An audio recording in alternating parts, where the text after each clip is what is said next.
आइए हम लोग समझ लेते हैं कि कैसे साबित करेंगे कि √2 या आपसे क्वेश्चन पूछ लिया जाए √3 या √5 या √7, कोई भी क्वेश्चन पूछ ले, ये सारा क्वेश्चन एक ही मतलब कंपनी का है, मतलब एक ही जैसा है। ठीक है, तो कैसे साबित करेंगे कि √3 जो है वो एक अपरिमेय संख्या है। हमारा यहाँ पे जो क्वेश्चन है वो क्वेश्चन ये है कि साबित करे कि √3 जो है वो एक ऐसी संख्या है, अपरिमेय संख्या है। अपरिमेय संख्या दुनिया जानती है कि √3 यानी 3 जो है वो किसी का स्क्वायर नहीं है, तो वो बाहर ना निकलेगा, तो वो कैसी संख्या हुई, अपरिमेय संख्या है कि नहीं। लेकिन हमें साबित करना है कि नहीं, कि कैसे साबित करेंगे कि √3 जो है वो एक अपरिमेय संख्या है। तो समझिएगा, या इस क्वेश्चन को इस तरीका से भी पूछ सकता है कि सिद्ध करे कि √3 जो है वो एक परिमेय संख्या नहीं है। यानी परिमेय संख्या नहीं है, इसका क्या मतलब है कि अपरिमेय संख्या है कि नहीं। तो एक बात बताइए कि अगर हमें किसी चीज को साबित करना हो तो हमेशा उसका उल्टा मानना पड़ता है। क्या मानना पड़ता है? उल्टा। ठीक है, उल्टा क्या मानना है कि जैसे बोल रहा है कि √3 एक अपरिमेय संख्या है, ये तो हम लोग जानते ही है, लेकिन हमको साबित करना है तो इस √3 को हम लोग मान लेंगे परिमेय संख्या। क्या मान लेंगे? परिमेय संख्या। तो हम लोग लिखेंगे माना कि यदि संभव हो, मतलब पॉसिबल वाली बात है, संभव बात है, ऐसा हो सकता है कि नहीं, संभव हो तो ये जो √3 है वो एक परिमेय संख्या है। कैसी संख्या है? परिमेय संख्या है। ये बात हम लोग मान लिए है। ठीक है, मान लिए। अगर कोई संख्या परिमेय संख्या है तो उसे हम p/q के रूप में लिख सकते हैं। इसका क्या मतलब है कि यहाँ पे जो √3 है इसको भी हम लोग p/q के रूप में लिख सकते हैं। √3 बराबर p/q हो जाएगा कि नहीं हो जाएगा। अब यहाँ पे क्या होता है कि p और q जो होता है ये पूर्णांक के खानदान का होता है, तो हम लोग लिख देंगे जहाँ p तथा q जो है q जो है वो एक पूर्णांक है। एक क्या है? पूर्णांक है। पूर्णांक है। अब ये हो गया पूर्णांक है।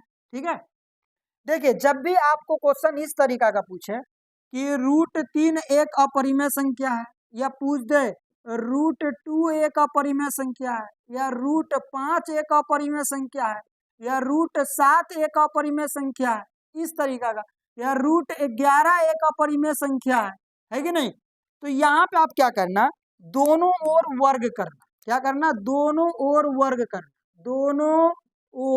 दोनों ओर का मतलब क्या हुआ कि एक बार बराबर के उस पार, एक बार बराबर के इस पार, दोनों ओर क्या करेंगे? वर्ग करेंगे। वर्ग मतलब क्या होता है? वर्ग मतलब होता है स्क्वायर। वर्ग मतलब क्या होता है? स्क्वायर होता है। दोनों ओर वर्ग करने पर, ठीक है, जब दोनों ओर वर्ग करेंगे तो क्या होगा समझिएगा। इधर यहाँ पे है √3, तो √3 का कर देंगे स्क्वायर। ठीक है, उधर बराबर के उस पार p/q इसका कर देंगे होल स्क्वायर।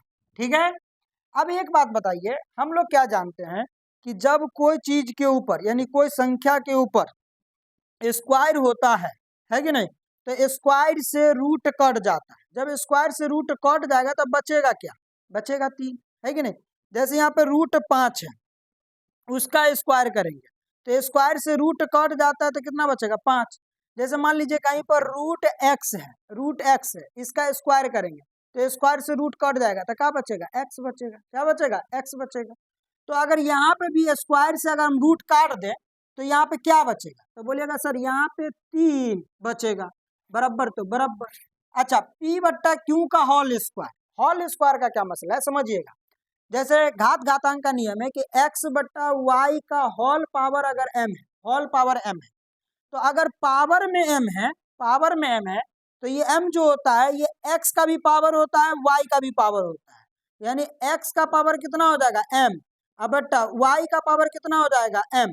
ये इस तरीका से तोड़ा जाता है। तो इसको अगर हम तोड़े तो ये जो पावर है यानी स्क्वायर है ये p पर भी चढ़ जाएगा, p का स्क्वायर बट्टा q का स्क्वायर, इसका भी स्क्वायर चढ़ जाएगा। ठीक है, यहाँ तक हम लोग समझ लिए। अब समझिएगा, यहाँ पे 3 है, 3 लिख दिया। देखो यहाँ पे 3 है, 3 लिख दिया, बराबर है बराबर लिख दिया, पी स्क्वायर है पी स्क्वायर लिख दिया, बट्टा है बट्टा लिख दिया। ठीक है। अच्छा एक बात बताइए, जब हम लोग x को x के साथ गुना करते हैं तो क्या आता है, एक्स स्क्वायर आता है कि नहीं आता है? तो क्या एक्स स्क्वायर की जगह पे हम x गुने x ना लिख सकते हैं? जैसे अगर हम q को q के साथ गुना करें तो क्या आता है, q का स्क्वायर आता है।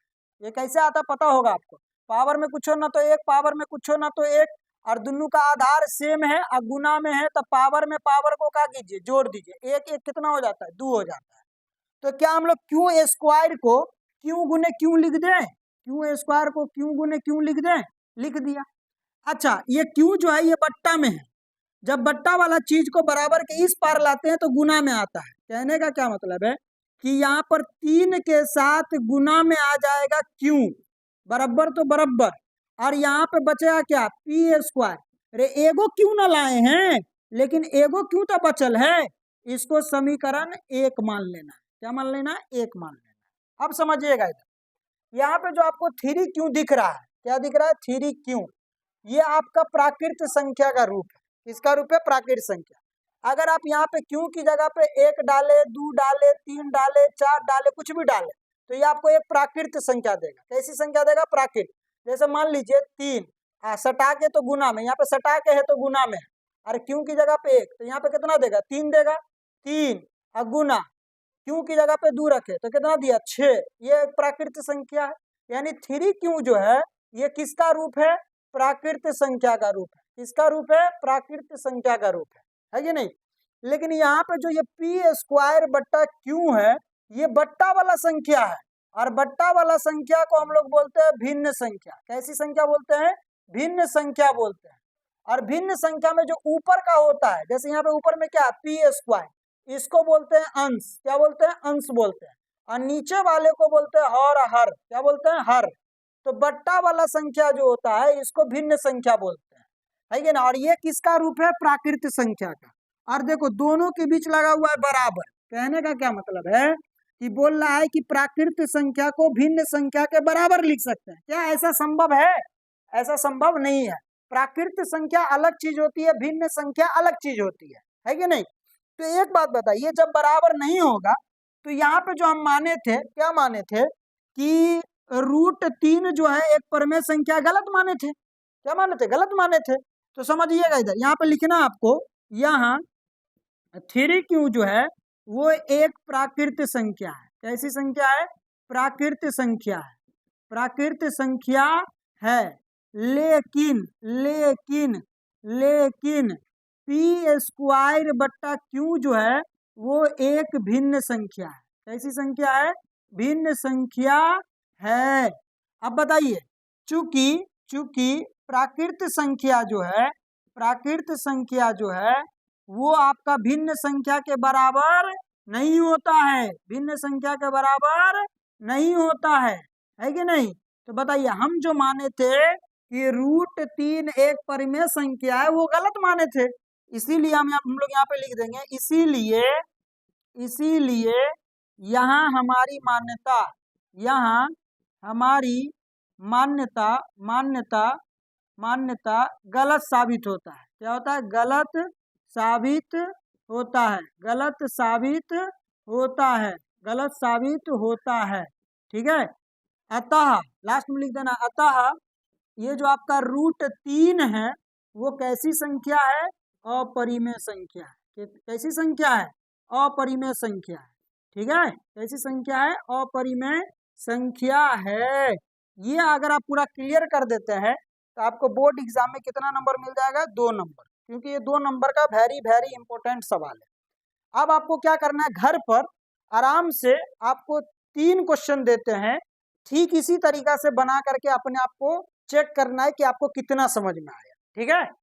सवाल हम आपको ये दे रहे हैं कि साबित करे कि √2 जो है, √2 एक अपरिमेय संख्या है। ठीक है। साबित करे कि √5 जो है ये एक अपरिमेय संख्या है। साबित करे कि √7 जो है वो एक अपरिमेय संख्या। ये 3 क्वेश्चन है आपके लिए, समझे कि नहीं। अच्छा एक बात बताइए, इसमें क्या करना पड़ेगा, इसमें कुछ नहीं करना पड़ेगा। हमने 3 पर बनाया है, आपको 2 पर बनाना है। जहां जहां हम 3 लिखे हैं वहां वहां आपको दू कर देना है। क्या कर देना है? दू कर देना है। जहां जहां हम 3 लिखे हैं, अगर आप 5 वाला बना रहे हैं, जहां जहां हम 3 लिखे हैं वहां वहां आपको क्या कर देना? 5 कर देना है। बाकी और कुछ इसमें चेंज नहीं करना है। ठीक है।